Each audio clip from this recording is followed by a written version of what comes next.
अस्सलामुअलैकुम एवरीवन। ससुराल जाने से पहले हर लड़की को ये काम आना चाहिए। ये वाली वीडियो जो थी ना मेरी, इस पे आप लोगों ने मुझे अपना इतना ज़्यादा प्यार दिया, इतनी सारी दुआएं दी, वीडियो को इतना पसंद किया और मेरी बहुत सारी बहनों ने मुझसे रिक्वेस्ट की कि इसका पार्ट 2 भी बनाएं और पार्ट 3 भी बनाएं, अपनी लाइफ की स्टोरी भी शेयर करें हमारे साथ कि आपने अपने स्टार्टिंग साल जो थे वो कैसे गुजारे और ससुराल जाने के बाद सबसे पहला काम क्या करना चाहिए। तो मैं इसी सिलसिले में आज आप लोगों के साथ वीडियो शेयर करने वाली हूँ, कुछ अपने एक्सपीरियंस भी शेयर करूँगी। Welcome back to my YouTube channel and welcome back to another vlog. अच्छा जी, व्लॉग का स्टार्ट करी हूँ मैं मिल्क शेक से। तो मैंने मिल्क शेक बनाया था आज। अच्छा, तो ये वीडियो क्लिप जो था ना, ये मैंने दोबारा से पुराना वाला जो था वो ऐड कर दिया, क्योंकि अभी जो मैंने आज वाला मिल्क शेक की जो वीडियो थी वो मैंने नहीं बनाई, लाइट भी नहीं थी और रिंग लाइट भी नहीं चल रही थी। खैर, नाश्ते में मैंने सिर्फ मिल्क शेक ही पिया था। आज मेरी तबीयत कुछ ठीक नहीं थी, जब से शादी से वापस आई हूँ मेरे सर का जो दर्द है ना वो बिल्कुल भी ख़त्म नहीं हो रहा। खैर, यहाँ पे हम लोग जा रहे थे, मुझे कुछ शॉपिंग करनी थी, कुछ ग्रॉसरी करनी थी, तो उसके लिए हम लोग जा रहे थे ताजबाग वाली साइड पर। लेकिन अनफॉर्चुनेटली जब हम वहाँ पर गए तो जिस शॉप पर हम लोगों ने जाना था वो शॉप ही बंद थी। और ये जो रास्ता है ना, मौसम बहुत प्यारा था, बादल हुए हुए थे और आज बहुत ज़्यादा बारिश हुई है, क्योंकि सुबह का टाइम था, उस टाइम पे बहुत ज़्यादा बादल थे, बहुत अच्छा मौसम था। तो मैंने कहा चलें आपके साथ शेयर करते हैं। अच्छा जी, जब मैं वापस आई हूँ तो वापस आने के बाद ये देखिए जी, ये मैं रात को जो कुछ काम कर रही थी और ये पेजेस जो है मैंने बना कर रखे थे तो मैंने कटिंग कर दी थी। और ये इस टाइम जो है सिचुएशन होती है रूम की, अभी सफाई करने से पहले। तो आप लोग मुझसे हमेशा यही कहते हैं ना कि आपका रूम क्या साफ़ सुथरा रहता है। नहीं जी, ऐसा बिल्कुल भी नहीं है। मेरा रूम हर टाइम बिल्कुल साफ़ सुथरा नहीं रहता।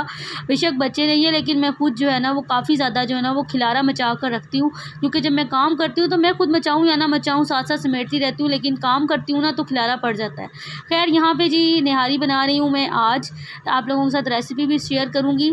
सबसे पहले आप लोगों ने घी के अंदर प्याज डाल देनी है और गोश्त को अच्छे से भून लेना है। उसके बाद आप लोगों ने कौमी भाई का निहारी मसाला ले लेना है, अदरक का पाउडर ले लेना है, सौंफ का पाउडर बना लिया है मैंने, लाल मिर्च डाली है, धनिया डाला है और हल्दी डाली है। ये सारे मसाले डाल दिए। बादियान के फूल 6 से 7 डालने हैं। साबुत खड़े मसालों में आप लोगों ने बड़ी इलायची 2 अदद डाल देनी है, लौंग डाल देनी है आपने 3 से 4 अदद, ब्लैक जो काली मिर्च होती है होल वाली, पिसी हुई नहीं साबुत, वो आपने 3-4 डाल देनी है और सूखा धनिया एक पोटली में बनाकर डाल के इसको प्रेशर लगा दे 3-4 घंटे के लिए। वैसे ना यूजुअली हम लोग रात को ही निहारी चढ़ा देते हैं और सुबह के लिए, लेकिन आजकल हम लोगों की गैस जो है वो बिल्कुल नहीं आती, तो फिर मैंने प्रेशर कुकर में ही बनाई थी और थोड़ी सी बनाई थी। मैंने कहा चलें कि हम ट्राई कर लेते हैं, इस दफ़ा निहारी अभी तक नहीं खाई थी कहीं पे भी, तो मैंने कहा चलें घर पे ही बना लेते हैं। अच्छा, इसमें से गोश्त जो था वो मैंने सारा बाहर निकाल के रख दिया, ऑयल भी बाहर निकाल के रख दिया। अब जो इसकी ग्रेवी है ना, इसमें मैंने एक प्याली में आटा लिया और उसका घोल तैयार कर लेना है हम लोगों ने, बैटर तैयार कर लेना है। घोल से आप लोग कहेंगे पता नहीं क्या घोल दिया कमल ने। खैर, बैटर एक तैयार कर देंगे और बैटर तैयार करने के बाद मैंने इसके अंदर जो है एक स्लरी सी बना लेनी है। बैटर इस तरह का होना चाहिए, ना तो थिक होना चाहिए, ना ही बहुत ज़्यादा वो होना चाहिए और ना ही इसके अंदर गुठलियाँ होनी चाहिए। खैर, इसको अच्छे से मिक्स किया। मिक्स करने के बाद अब मैंने इसको पुट कर देना निहारी के अंदर। ठीक है जी, यहाँ पे मैं एक हाथ से मैंने मोबाइल में कैमरा पकड़ा हुआ था, बाद में मुझे ख्याल आया कि मैं कैमरे को किसी और तरह से भी सेट कर सकती हूँ, क्योंकि सिलेंडर जो है ना वो ज़मीन पर रखा हुआ था, फर्श पर, और शेल्फ के ऊपर नहीं रखा हुआ था, क्योंकि ये ना फिर काफ़ी ज़्यादा ऊंचा होता था सिलेंडर और फिर उसके ऊपर कुकर, तो वो चलता भी नहीं है, नज़र भी नहीं आता, इसलिए मैंने नीचे रखा हुआ था। और बस यहाँ पे जी इसी तरह से बन रहा था, थोड़ा सा आटा नीचे गिर भी गया था। अब यहाँ पे जी निहारी को अच्छी तरह से पकाया। पकाने के बाद लास्ट पे जो है इसका तड़का लगाऊंगी मैं। अच्छा, ये मेरी ऑप्शनल है, ये मेरी अपनी ही तरकीब है कि मैं इसमें तड़का लगाती हूँ। प्याज को गोल्डन किया, साथ में लाल मिर्चें डाली और पिसी हुई मिर्च डाल के इसको बस फटाफट निहारी के अंदर डाला, गरम मसाला डाला और मिक्स कर दिया। अच्छा जी, यहाँ पे जी मिस रोज़ की अनबॉक्सिंग में कर रही हूँ। चीज़ें जो थी वो मैंने पहले यूज़ करनी थी, लेकिन अनबॉक्सिंग की वीडियो जो थी वो मैंने आपके साथ शेयर नहीं की थी, तो मैंने कहा चले मैं आप लोगों को बताऊँ कि मिस रोज़ का जब पार्सल रिसीव होता है तो पैकिंग जो है वो इस तरह से होती है। आप लोग चीज़ें देखते जाएँ क्या क्या हैं और हम आते हैं जी अपने टॉपिक की तरफ। सबसे पहले तो जी देखें, जब आप लोगों की शादी होती है ना, तो जब आप ससुराल में जाते हैं तो मैं कहती हूँ सबसे पहली चीज़ जो है ना वो होती है आपको सुनने की आदत होनी चाहिए। सुनने से मुराद ये नहीं कि आपको कोई बातें सुना रहा है तो आप बैठ के जो है ना उनकी सुनते रहे, नहीं, मतलब ये है कि देखिए जब आप ससुराल जाते हैं आप किसी को जानते नहीं हैं, आप ये नहीं जानते कि आपकी नंदों का जो मिजाज है वो कैसा है, आपकी देवरानी है, जिठानी है, उनका मिजाज कैसा है, आपकी सास का मिजाज कैसा है।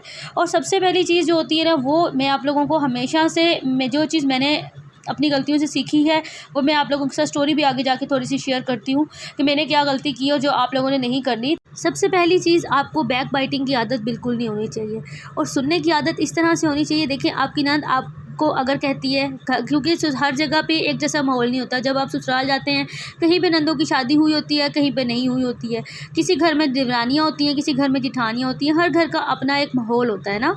तो अब अगर नंद ने अपनी किसी पहले से आई हुई भाभी की कोई बात आपसे कर दी है, तो आपका ये हरगिज़ फ़र्ज़ नहीं बनता कि आप जाके भाभी को वो बात कर दें।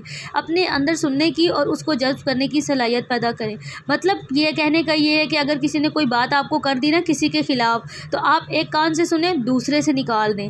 इसी तरह से आप लोगों ने किसी की भी बात किसी से नहीं करनी, क्योंकि सम टाइम ऐसा होता है जब आप लोग ससुराल में जाते हैं तो आपकी जिठानी आपके या देवरानी आपके ससुराल वालों के ख़िलाफ़ आपको पहले से मौजूद होती हैं। उनको पता होता है कि ससुराल में क्या हो रहा है, क्या नहीं हो रहा। तो वो अगर आपसे कोई बात कर भी देती हैं ना, तो आप लोगों का ये मतलब नहीं है कि आप लोग आगे जाएँ और आगे जाके जो है वो बातें जो है वो करना शुरू कर दें। हाँ, आप लोगों को मैं एक यही सजेस्ट करूँगी कि आप लोगों को कोई भी बात अगर इरिटेट करती है या कोई परेशान करती है ना, तो आप लोगों ने वो बात किसी से करने से बेहतर है आप अपने शौहर से बात करें। आप उनको कहें कि जी मुझे इस तरह से ये बात पता चली है, तो आप मुझे बताएँ कि ये क्या बात है इस तरह से। क्योंकि मेजॉरिटी अगर कोई बात होती भी ना, तो शौहर भी नई नवेली दुल्हनों के साथ जो है ना वो हर बात जो है ना वो शेयर नहीं करते। अक्सर केसेस में ऐसा ही होता है। लेकिन क्या है कि शौहर अपने घर वालों को, अपने आपके आने से पहले रहने वाली घर में भाभियों को या अपनी शादीशुदा बहनें या कुंवारी बहनें अपने घर वालों को आपसे बेहतर जानता है। आप नई नवेली आई हैं, लेकिन वो उनके साथ बहुत अरसे से रह रहा है। उन्हें सबको पता होता है कि सबकी आदत क्या है, किस तरह की उनकी आदत है। तो वो उसके मुताबिक जो आपको वो सजेशन दें, आप उस तरह से करें। देखिए, अगर आप अपनी बैक बाइटिंग करेंगी ना, तो उसमें क्या होता है कि आप बहुत सारी ऐसी चीज़ें जो अगर आपको आपकी सास ने कहा होगा ना, तो आप वो चीज़ भी अपनी देवरानियों से, जेठानियों से कह देंगी। आपकी नंद ने कोई बात की, आपको बुरी लगी, आप उनको कह देंगी। तो आपको नहीं पता कि अगला बंदा जो है उसकी आदत क्या है। वो कल को आपको लोगों के सामने शर्मिंदा करवा सकता है, आपके ससुराल वालों के सामने शर्मिंदा करवा सकता है, कोई और बात चार लगा के जो है वो करवा सकता है।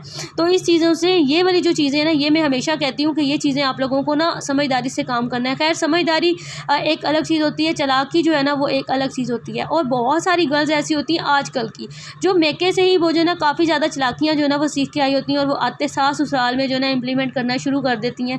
तो उससे क्या होता है, सिवाय आप लोगों के घर ख़राब होने के कुछ नहीं होता। तो मैं ये कहती हूँ कि समझदारी से चलें, चालाकियों से जो है ना वो कुछ नहीं बनता। अच्छा जी, अब मैं अपनी लाइफ़ का एक किस्सा आप लोगों के साथ शेयर करती हूँ। जब मेरी नई शादी हुई ना, मेरी एज बहुत कम थी, तो मुझे नहीं पता था कि कौन मेरा दुश्मन है और कौन मेरा दोस्त है। तो मैंने इसी तरह से अपनी एक बात थी जो ससुराल में मुझे मेरी सासू माँ ने कहा, मुझे वो चीज़ अच्छी नहीं लगी, मैंने उस बंदी से जो है वो शेयर कर दी। अच्छा जी, अब क्या हुआ, वो बात किसी सेंस में शेयर हुई थी, लेकिन जब तक वो बात आगे निकली, वो बात का रंग जो है वो कुछ और हो चुका था। बात किस अंदाज में हुई थी, लेकिन बयान किस अंदाज में की गई। जब मुझे पता चला कि भाई ये बात मैंने इस बंदी से या जो थी वो पर्सनली तौर पर राज़दाना तौर पर की थी कि ये बात जो है ना वो आगे नहीं जानी चाहिए, लेकिन वो बात चली गई। तो मुझे बड़ा शदीद दुख हुआ और बहुत बड़ा धचका लगा कि यार इस बंदे को तो मैंने, या बंदी को जो भी थी, बहरहाल मैं ना यहाँ पे किसी का नाम नहीं लूँगी, तो मुझे तो ऐसा करना ही नहीं चाहिए था। वहाँ से मैंने ये चीज़ सीखी कि भाई कुछ भी हो, कोई भी बात हो, आपने अपने ससुराल के मामलात हो, किसी ने आपको कुछ कहा है, आपको अपने शौहर के अलावा ना किसी से डिस्कस नहीं करनी, क्योंकि आपका शौहर जो है ना वही आपका जो है ना वो बेहतरीन दोस्त होता है, वही आपको बेहतरीन मशवरे दे सकता है, कोई भी बात हो सकती है। तो बस ये चीज़ थी जो मैंने लाइफ का एक्सपीरियंस वहाँ से लिया, और उस दिन से मैंने वो बात पल्ले बांध ली। खैर, मिलते हैं अगले ब्लॉग में, तब तक कि अपना ख्याल रखिएगा, चैनल को सब्सक्राइब कर दीजिएगा।